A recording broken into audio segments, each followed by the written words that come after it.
आप सभी को नमस्कार। हर हर महादेव। राधे राधे। आज बड़ा ही हर्ष का विषय है कि मैं आप सभी के सामने पुनः एक बार उपस्थित हुआ हूँ अपने आत्मकथा भाग 5 को लेकर के। और आप सभी को ये बताते हुए हर्ष हो रहा है कि भाग 1, भाग 2, भाग 3 और भाग 4 सबसे ज्यादा अब तक का देखा जाने वाला मेरा वीडियो रहा है। न जाने क्यों। और ये भी नहीं पता है कि आप लोग का कितना स्नेह है मेरे ऊपर। आप सभी ने इतना प्यार दिया है, इसलिए इस कड़ी में मैं पुनः एक बार आप लोग के सामने उपस्थित हुआ हूँ।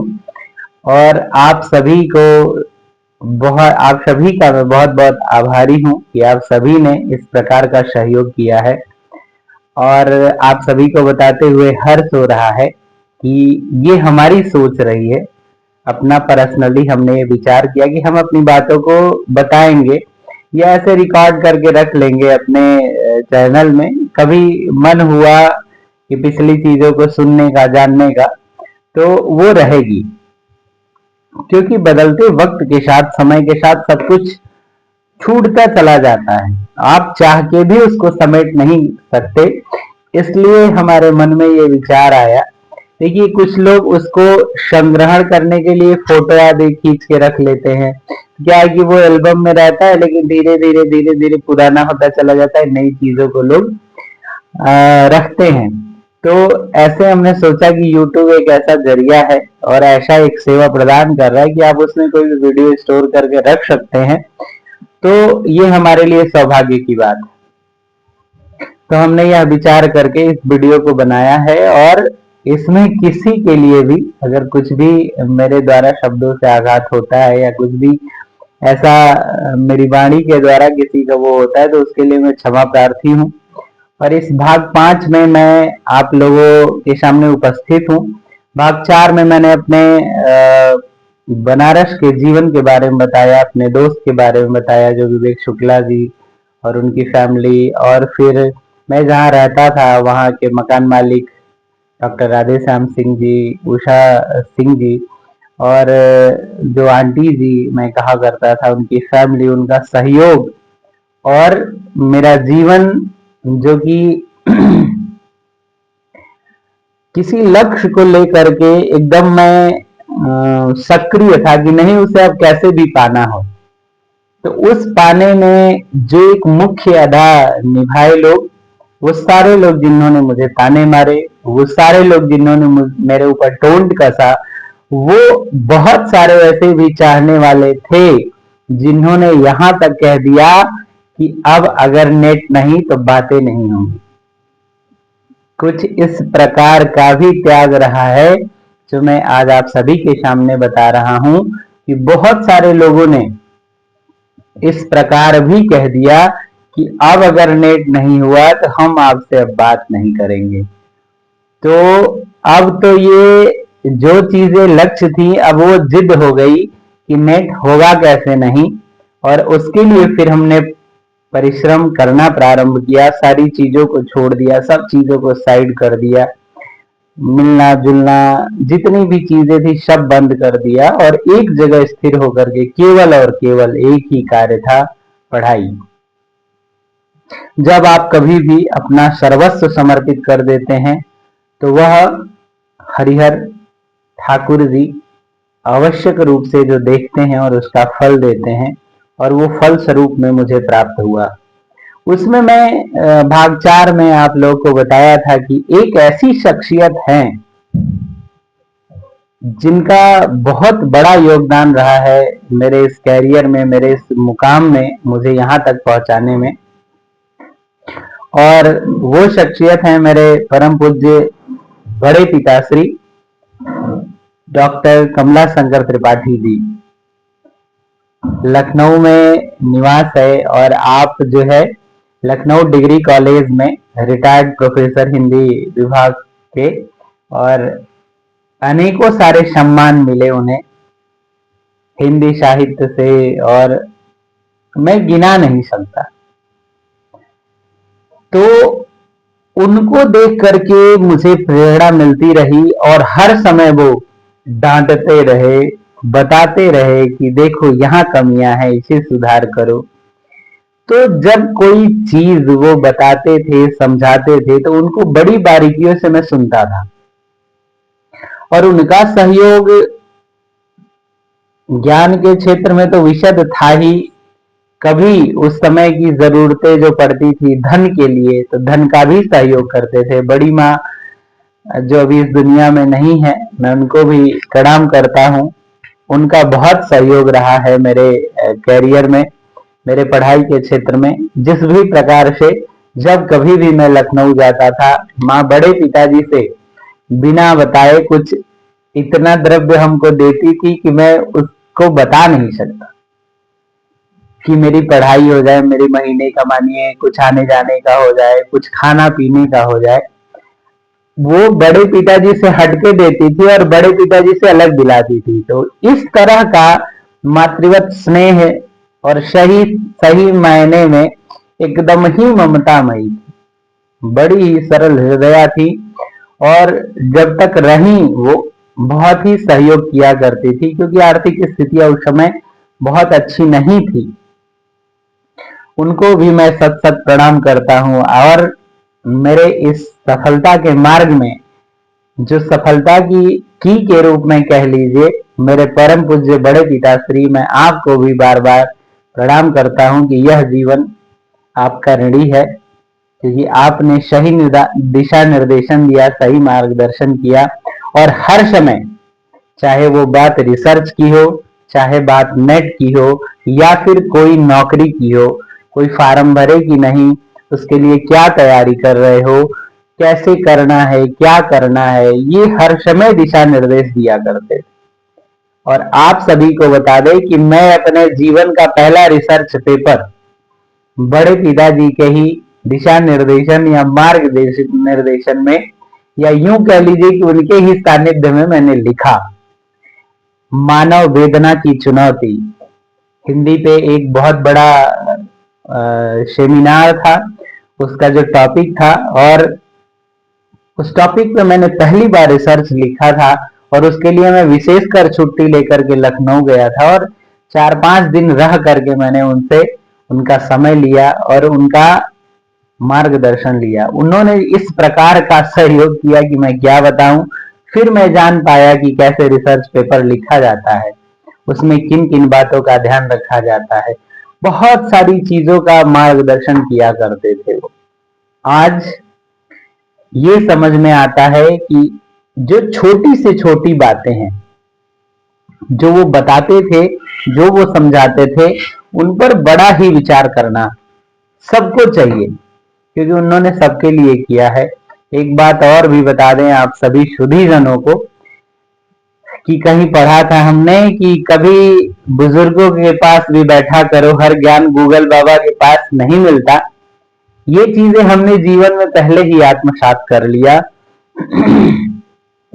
अक्सर ही हमारी जो दोस्ती रही है वो बड़ों के साथ रही है। हमसे उम्र में कितने साल बड़े हैं, उनके साथ मेरा बहुत जमता था और हमेशा सहयोग की भावना रहती थी कि हम उनका सहयोग जिस भी प्रकार से हो सके, और वो हमारा सहयोग किया करते थे। बहुत सारे दोस्त कभी कह रहे ये तो मतलब युवा अवस्था में ही बूढ़ा हो गया, बूढ़ों की तरफ बातें करता है। तो इस तरीके से बड़े पिता श्री का मेरे जीवन में, मेरे लक्ष्य को पाने में बड़ा ही योगदान रहा है। हर समय प्रेरित करते रहते थे कि ये नहीं ऐसे करना है, वो नहीं वैसे करना है। और इन चीजों को सीख के, समझ के, मैं उनकी बातों को आत्मसात करके और अपने लक्ष्य की तरफ अडिग रहता था। और कहा करते थे कि तितली 3 बार में पकड़ा ला, घबरा जन। उनके पिताजी उनको बताए थे, यानी हमारे बाबा, तो वो जो जो भी गुड़ रहस्य और बातें हुआ करती थी वो मुझे बताया करते थे। मैं कभी कभी हार मान जाता था कि पापा अब नहीं हो पावत, बड़ी कष्ट बा, ना हो पाई लागत है ना, फिर से तैयारी कर, वो देखा जौन तारा के नीचे आवत, वहां प्रयास कर। और इतने सरल हृदय हैं वो कि हम, मैं क्या बताऊं, आंख बंद रहे फिर भी उनके मुंह से वो श्लोक, वो छंद, कोई भी विषय हो, निद्रा अवस्था में भी शास्त्रगत इतना ज्ञान है कि विषय कोई भी आप छेड़ के देखिए वो कहां पर है, किस किताब में है, किस पेज पे है, इतना बड़ा ज्ञान है।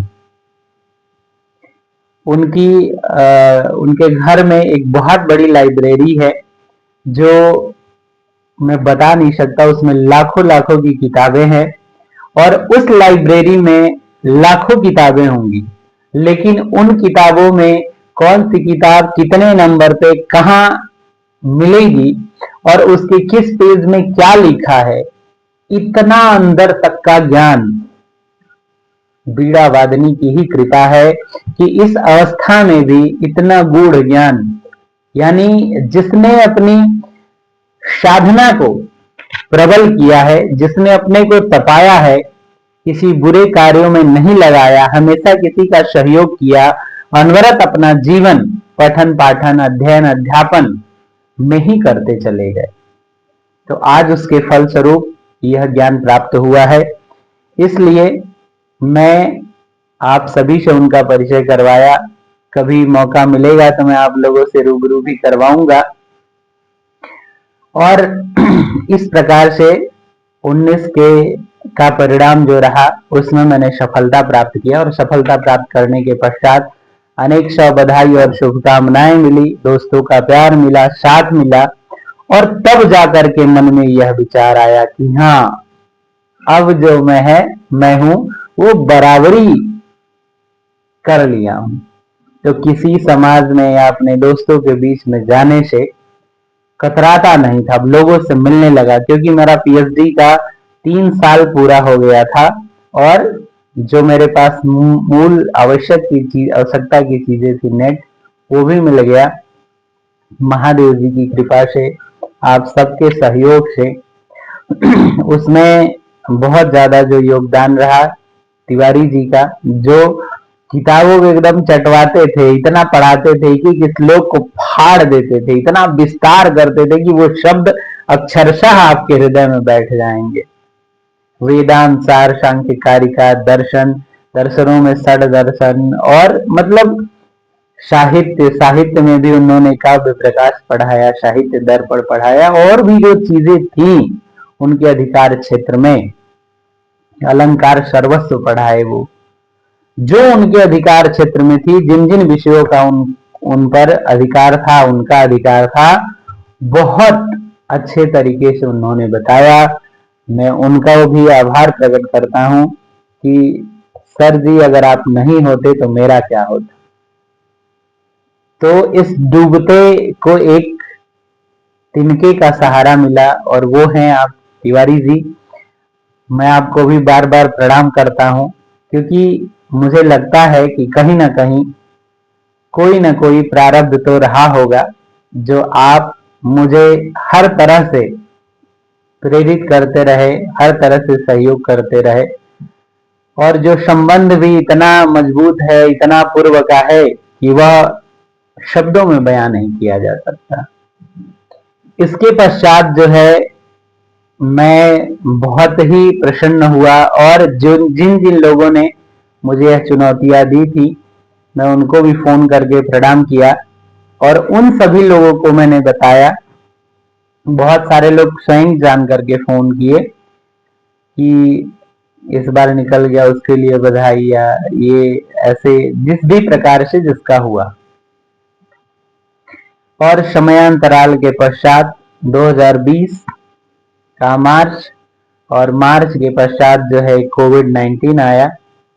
उसमें जो है महामारी आप सभी जानते हैं, अनेकों संघर्षों से गुजरना पड़ा।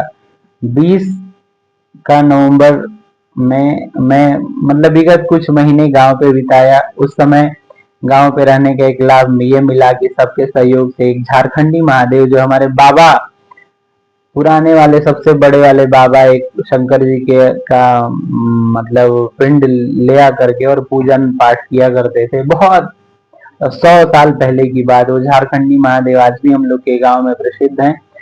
तो उनकी ही कृपा से एक छोटा सा मंदिर निर्मित करने का मन में संकल्प लिया और उस समय छुट्टी के दौरान जो कोविड का महामारी चल रहा था, हमने झारखंडी महादेव का यथा ज्ञान जितना था सामर्थ्य, बहुत लोगों ने तो सहयोग नहीं किया, लेकिन जिन्होंने भी किया, जिस भी तरीके से किया, मैं उन सबका भी आभारी हूँ। कोई मार्गदर्शन करता था, कोई और कुछ करता था, कोई धन से सहयोग किया, बहुत सारे लोगों ने 10, 20, 50, 100, 2000, 5000, 10,000, जिसकी जो व्यवस्थाएं थी। और हमारे यजमान मंडली में जितने भी लोग थे, हमने सबसे करबद्ध निवेदन किया था, तो उन सभी ने सहयोग किया भी किया। और इस प्रकार से बाबा जी का मंदिर, महादेव का मंदिर बनकर के तैयार हुआ भव्य रूप में। उनके प्राण प्रतिष्ठा में भी बहुत सारी बाधाएं आई, क्योंकि ये एकदम अक्षरशः सत्य है कि अगर आप कुछ भी अच्छा काम करने जाएंगे, उसमें बाधाएं आएंगी ही आएंगी। और उन बाधाओं से लड़कर जब आप आगे निकलेंगे, क्योंकि लक्ष्य अगर सेट है, तय है कि मुझे उस पार ही जाना है, तो फिर सारी बाधाएं छोटी पड़ जाती है, बाबा खुद सहयोग करते हैं। मेरा ये मानना है, मैंने बहुत बार देखा है।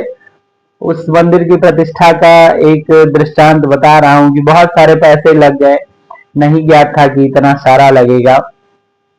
प्रतिष्ठा के दिन पंडित जी लोग आए थे बाहर से, और भी कार्यक्रम जो था, वहां बरसात का ही समय था और सब कार्य समाप्त करके मुझे बनारस जाना था। मेरे पास एकदम धनाभाव था।